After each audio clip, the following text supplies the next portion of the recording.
Ma'am, if you'll just give me 1 second to explain, you annoying sack of shit, then hopefully you can understand why we aren't a That cracked me up as I used to work in IT and I have seen that happen. I never got that good personally, but I have seen that happen.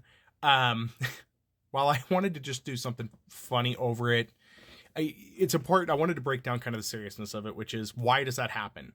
And here's what you get when you work in IT as a tier 1, tier 2 technician. You have the customer that you're genuinely trying to help, but sometimes they are their own problem. They are what is preventing the issue from being fixed, and you have to work around that first.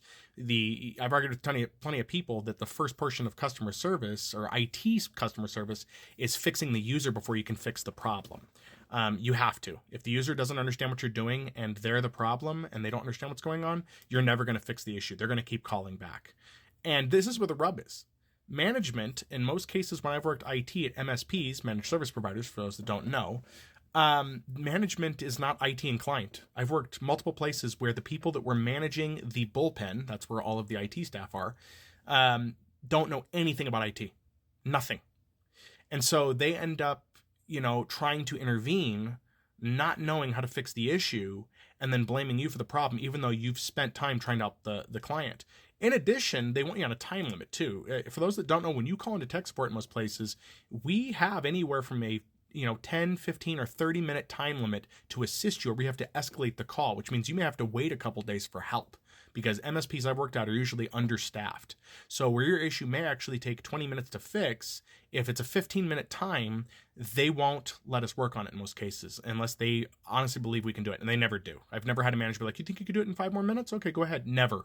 It's always escalate. And then the tier 2 technician above me or the tier 3 gets pissed off because I wasn't able to help with the issue. The other thing that causes this problem is because the business, the MSP, is so desperate for customers that they don't know how to say no. They'll make technicians do stuff that the technician shouldn't be doing. There are some issues that the MSP should not be handling. There are some technical issues that a vendor should be doing and not the company. And I know there would be disagreement. I've had managers disagree with me on that. But like, for example, let's say your business uses Dell PCs, right? And you need hardware support. Well, why would and I'm going to put this out first before somebody from IT gets all upset.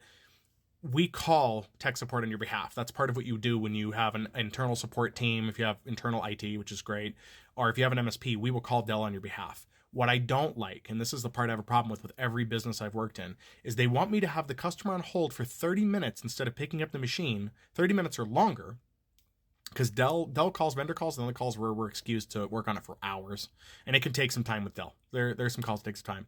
Anyway, rather than go pick up the machine to work on it and get the hardware replaced, they would rather have us wait on tech support with the customer and Dell support, which just looks bad. I don't know why they have us do that. I've been told. I say I don't know why, but here's what I've been told, and that is, well, we want to show the customer that we're really trying to help them by wasting an hour and a half of their time on with Dell tech support with troubleshooting, when we could have just had the machine and worked on it for them and probably had it done, the diagnosis portion in a day, because Dell in particular can be slow, just to let you guys know. But this is where the frustration comes from, because there's that, and then as technicians, and every MSP position I've worked at, I've always been told up front, we won't let the customers abuse you. We're not going to let them yell at you or curse at you or any of that. And then when a time comes when a customer gets very, very belligerent, we're supposed to deal with it. I had a situation where I flat out refused to work with a client after a while because all they did was verbally abuse me on the phone, and I was essentially told that if I didn't, I would lose my job. No recourse, nothing I could do. I had to deal with it.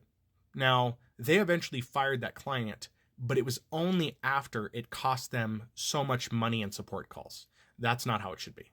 But that's why technicians get angry like this guy is showing. Because after you've been in that business for a number of years, this is how you deal with it. Because management's not going to help you and the business doesn't care. So be aware that most of the technicians, myself included, we're not upset with you.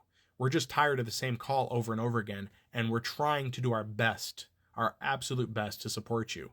But it is very frustrating. And in my opinion, we don't do enough in computer education in this country to get people to a point where they won't be scammed, where their machines won't break because of something they've done, where they won't get duped into something that we have to fix. And I've seen some pretty bad things happen because people are not computer literate. And we're so far along in years now that there's no excuse for why more than half this country can't be computer literate. And the percentage of people that know about technology, it is so low. It's bad. So anyway, guys, what are your thoughts on that?